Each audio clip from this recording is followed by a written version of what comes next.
C, E, 1, bop, bop, bop, bop, bop, bop. So we start on the 1, go to the 3, come back to the 1. You can do doubles. Bop,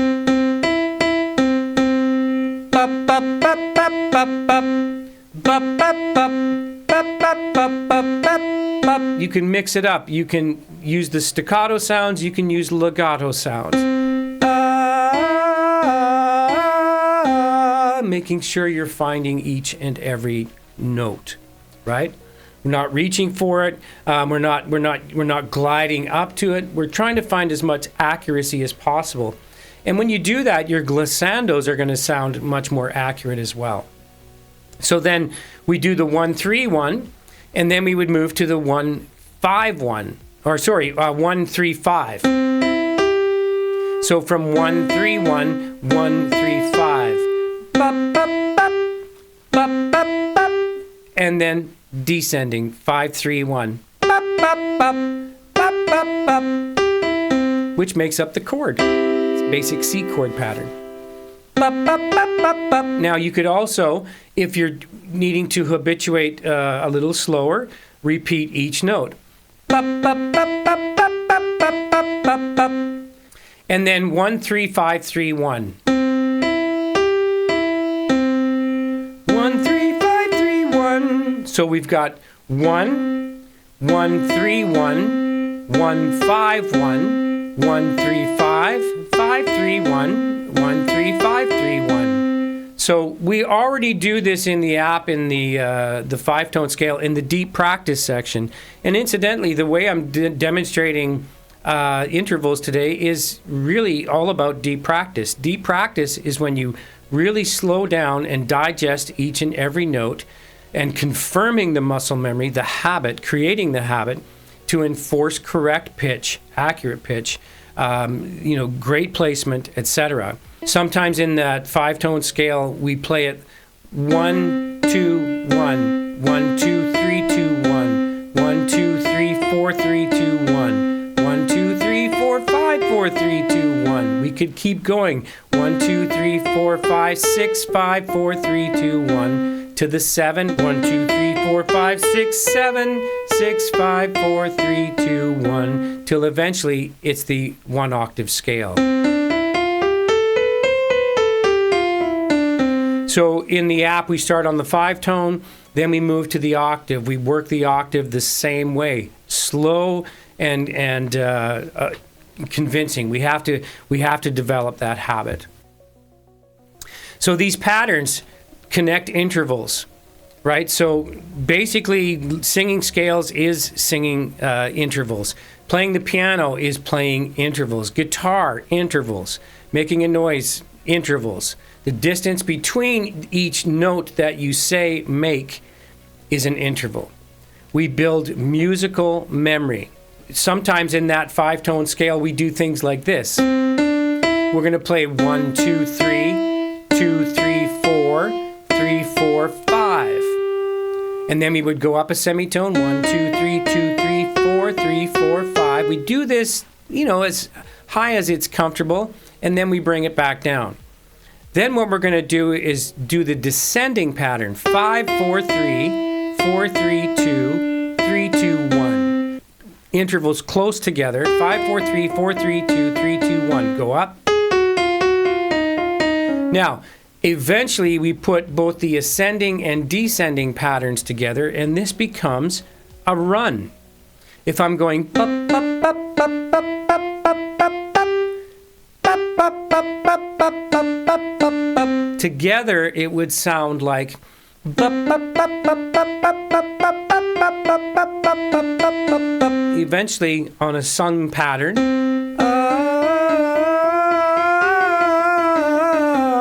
becomes a run, right?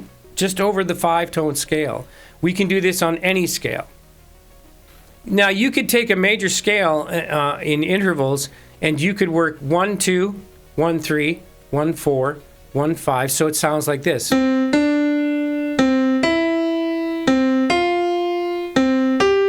you could keep walking up the scale till you get to the octave. And do this again as slowly and methodically as you have to encourage that muscle memory. How do we practice intervals effectively? Start slow. Use a piano or reference pitch, i.e. the scales in the app. You can put them at a tempo that your voice is able to digest every note. There's no cheating, there's no reaching, there's no straining, there's no flipping. It's all connected. Stay in your comfortable range. Repeat until stable. It's not about, I'm going to do this whole entire scale. I'm going to go as high as I can and bring it back down again. It's not about that. Speed comes after accuracy, never before. So if you're scooching along and you're missing a lot of notes, that is not good muscle memory. You want to make sure you're finding each and every note. So no matter what your vocal tends to is, you don't have a chest voice, you have a flip voice, you're a chest puller. We all want to become blended voice singers. And within the app, you can follow the routines specific to your particular voice type today, wherever your voice is at. So till eventually you become a balanced, blended singer, and we can start applying more weight to your voice and giving you specific tools to stylize. So why do the sounds matter in interval training? Is because we want to get the precision, the coordination, the effective onset, and the stable resonance, right? So the wrong sound can give you what we call pitch drift. It can give you tension and overreaching, right? So the right sound, instant accuracy and confidence. So for example, for me this morning, this high C feels a little far away from me because I'm not completely as warmed up as I should be. So if I wanted to sing this on an ah vowel, I'm going to be straining to that top, and that's not the way I want to exercise. But I could use that BUP sound, and it just sort of walks me in there, right? So making sure we're using the right sound and the right vowel consonant combination is going to be an effective tool in you processing your intervals or your scales or your gaps in your notes. So some of the key takeaways in interval training is that we get pitch accuracy, it builds solid coordination and creates muscle memory, unlocks your vocal ability to stylize, riff and runs, for example. We can remove the guessing. If you can hear the distance, feel the difference, and repeat the distance, you're going to be able to sing it, right? So if you're serious about developing a reliable voice, practice these patterns daily. Build confidence from the ground up. And remember that intervals aren't only theory, they're freedom. You'll be able to learn to sing for yourself.